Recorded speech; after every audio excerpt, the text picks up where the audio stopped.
నిర్గమాకాండం 19వ అధ్యాయం చూడండి 3వ వచనంలో, ఆ 3వ వచనంలో ఎక్కిపోగా యెహోవా పర్వతము నుండి అతనిని పిలిచి, నీవు యాకోబు కుటుంబీకులతో ముచ్చటించి ఇశ్రాయేలుకు తెలుపవలసినది ఏమనగా, నేను ఐగుప్తీయులకు ఏమి చేసి తినో, మిమ్మును గద్దరెక్కల మీద మోసి నా యొద్దకు మిమ్మల్ని ఎట్లు చేర్చుకొంటినో మీరు చూచితిరి అన్నాడు. దేవునికి స్తోత్రం, హల్లెలూయా.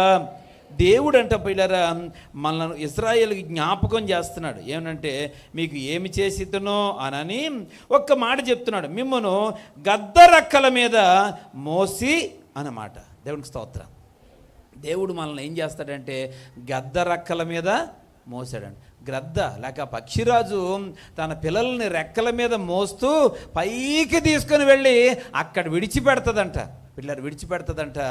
అది మరలా అలాగ రెక్కలాడించుకుంటూ అలా కిందకు వచ్చినప్పుడు పడిపోకముందే మరలా కిందకు వచ్చి దాన్ని ఏం చేస్తుందట, తన భుజాల మీద లేక రెక్కల మీదకి ఎక్కించుకొని మరలా పైకి తీసుకెళ్ళి వెళ్తుందట. దేవునికి స్తోత్రం కలుగును గాక.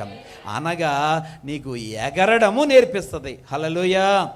రెండవదిగా దేవుని సంఘం పిల్లరా మనం ఏం చేయాలంటే ఎగిరేటువంటి వారిగా ఉండాలి. ఒకటి ఎదగాలి లేక ఎక్కాలి, రెండోది ఎగరాలి. దేవునికి స్తోత్రం చెప్పండి. రెండోది ఏం చేయాలి? ఎగరాలి. దేవుడు ఎగరడం నేర్పిస్తాడు మనకి.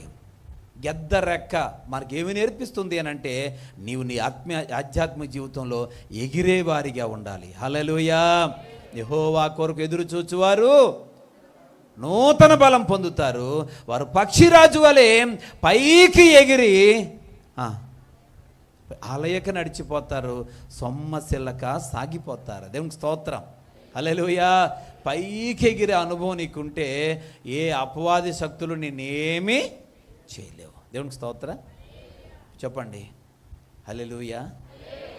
రెండు చేతులు తెచ్చుకున్నవారు రెండు చేతులు ఎత్తి చెప్తారు ఒకసారి. కొంతమంది ఒకటొకటే తెచ్చుకున్నారు. ఎన్నిసార్లు చూసినా ఆ ఒక్కటే ఎత్తుతున్నారు, అది కూడా సగమే ఎత్తుతున్నారు. దేవునికి స్తోత్రం, హల్లెలూయా. నాకు ఈ యొక్క కుడి చేయి డిస్లొకేషన్ అయినప్పుడు డాక్టర్ గారు ఆపరేషన్ చేసి అన్నారు, మీకు 3 నరాలు తెగిపోయినాయి ఇందులో ఉన్నాయి. అందులో ఆపరేషన్ ద్వారా 2 కరెక్ట్గా సెట్ చేయగలిగాం, 3వది అవ్వడం లేదు. కనుక అది మీరు సెట్ అవ్వాలనంటే 3వ దానికి మీరు ఏం చేయాలంటే మళ్ళీ ఇంకొక ఆపరేషను చేయించుకోవాలా అని చెప్పేసి డాక్టర్ గారు చెప్పాడు. దేవునికి స్తోత్రం. మరి అయితే నేను అడిగాను, ఆ 3వది చేయకపోతే ఏంటంటే ఇబ్బంది అంటే, చెయ్యి ఇక్కడ దాకా లెగుతుంది కానీ పైకి లేగదా అన్నాడు. 2వ ఆపరేషన్ అవసరం లేకుండానే నా చేతులు ఇంత పైకి లెగుతున్నాయి. దేవునికి స్తోత్రం. డిస్లొకేషన్ అయిపోయిన చెయ్యే ఇంత గట్టిగా లెగుతుంటే బాగున్న చేతులు ఎలా లెగాల చెప్పాలి మరి. దేవునికి స్తోత్రం, హల్లెలూయా. ఇది నా దేవుని వాక్యం ఉంటున్నటువంటి సహోదరి సహోదరులారా, 2వ అనుభవం మనకి ఏంటంటే ఎగిరే అనుభవం కలిగిన వారిగా ఉండాలి. ఎలాంటి అనుభవం? దేవుని కొరకు ఎదురు చూచువారు నూతన బలం పొందుకొని పైకి ఎగిరిపోతారంట. దేవునికి స్తోత్రం కలుగును గాక, హల్లెలూయా. పిల్లలు మనందరం కూడా ఒకరోజు ఎగరబోతున్నాం. హల్లెలూయా. ఎక్కడికి? మధ్యాకాశానికి ఎగరబోతున్నాం. దేవునికి స్తోత్రం కలుగును గాక. ఎక్కడికండి? ఎక్కడికి? మధ్యాకాశానికి ఎగరబోతా ఉన్నాం. కనుక దేవుడు మనల్ని పిలిచిన వెంటనే మహిమ శరీరాలు ధరించుకొని మనమందరం కూడా ఎక్కడికి ఎగరబోతున్నాం? మధ్యాకాశానికి ఎగరబోతున్నాం. దేవునికి స్తోత్రం. ఈ ఎగిరే గుంపులో మనం ఉండాలా. దేవునికి స్తోత్రం కలుగును గాక.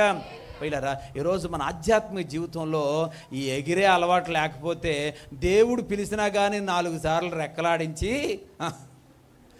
కింద పడిపోయి ఉండిపోతావు. ఎందుకంటే నీకు ఏ అనుభవం లేదు. అరణ్యంలో పక్షులు చాలా ఉంటాయి, కానీ ఎగిరే అలవాటు ఉంది కాబట్టి వేటగాడి చిటుక్కు మనగానే అదేం చేస్తాయి? దేవునికి స్తోత్రం. ఎగరలేంది తెచ్చుకున్న బుట్టలో ఉంటుంది, ఇంకంతకంటే ఎక్కడ ఉంటుంది? వేటగాడు తెచ్చుకున్న బుట్ట ఉంటుంది కదా, అందులో ఉంటుంది. ఎగరలేంది ఎగిరేదో ఎగిరిపోతుంది. దేవునికి స్తోత్రం. కాబట్టి 2వ లక్షణం మనకి ఏముండాలా? మిమ్మల్ని గద్ద రెక్కల మీద మోసినట్లుగా నేను మిమ్మల్ని మోసి మీకు ఎగరడం నేర్పించాను అంటున్నాడు రెండవదిగా దేవునికి స్తోత్రం. ఎన్ని కార్యాలు చేశానో జ్ఞాపకం చేసుకోండి అని ఈ ఎగ్జాంపుల్ ఒక సందర్భాన్ని ఉటంకించి మాట్లాడుతున్నాడు. ప్రియ దేవుని బిడ్డలారా, ఈరోజు మనందరం కూడా ఆధ్యాత్మిక జీవితంలో ఎదగాలని ఆయన కోరుకుంటా ఉన్నాడు. హల్లెలూయా. రెండవదిగా ఆయన ఎగరాలని కోరుకుంటున్నాడు. కనుక నువ్వు ఎగిరే గుంపులో ఎగిరే లక్షణం మనకుందా?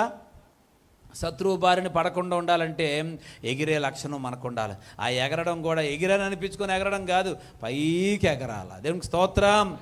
అయితే నేను అప్పుడప్పుడు ఎగురుతున్నానండి అనుకో, మీ ఇంట్లో గొడవలు వచ్చినప్పుడు మీ ఆయన మీద ఎగరడం, మీ ఆవిడ మీద ఎగరడం, ఇంట్లో అమ్మబాబు మీద ఎగరడం, వీళ్ళ మీ ఇరుగు పొరుగుల మీద గొడవలకు ఎగరడం, ఆ ఎగరడం కాదు, అదైతే అందరికి వచ్చు.